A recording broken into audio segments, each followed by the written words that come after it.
अस्सलाम वालेकुम बच्चों। आज हम शक्लों में मुसल्लस को यानी ट्रायंगल्स को गिनना इसका पार्ट 5 देखने जा रहे हैं।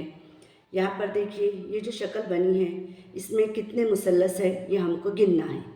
तो हम शुरुआत करते हैं 1 2 3 और 4। ये हो गए इसके अंदर 4 ट्रायंगल्स। अब ये कॉर्नर्स को अगर हम देखते हैं तो यहाँ से एक ट्रायंगल बनता है 5, इस पॉइंट से भी एक बनता है 6, यहाँ से एक बनता है 7 और यहाँ से एक बनता है 8। यानी इस शक्ल में कुल 8 ट्रायंगल्स है, इसलिए हम इसको 4 मल्टीप्लाई बाय 2 करते हैं तो 4 2 ज़ा 8। ये इसका फार्मूला है। जब भी आप ऐसी शक्ल को देखें तो 4 मल्टीप्लाई बाय 2 कर दीजिए, आपका आंसर आ जाएगा। अब उसके बाद इस फिगर में भी बिल्कुल उसी तरह से 1 2 3 4 5 6 7 8।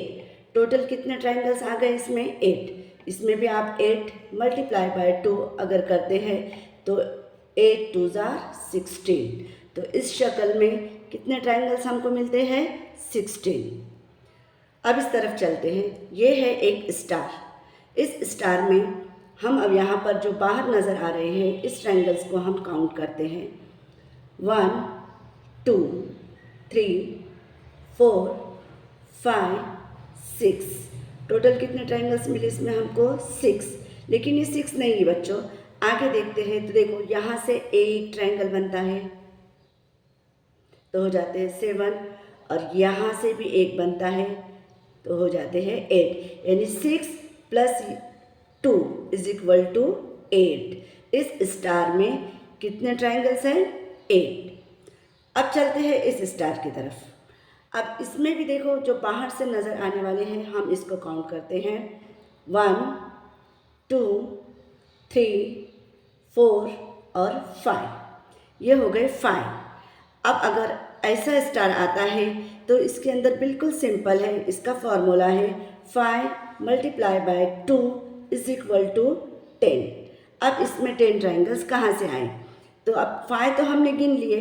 अब इसके ये जो पॉइंट है 1 1 2 3 4 और 5, यानी इन 5 पॉइंट से भी 5 ट्रायंगल्स बनते हैं। तो 5 + 5 10 हो जाते हैं और अगर फॉर्मूला यूज़ करते हैं तो 5 मल्टीप्लाई बाय 2 = 10। इस तरह से जब भी कभी आप ऐसे फिगर्स को देखें तो फ़ौरन से इन फार्मूलों के तहत ट्रायंगल्स को गिन लें। अस्सलाम वालेकुम।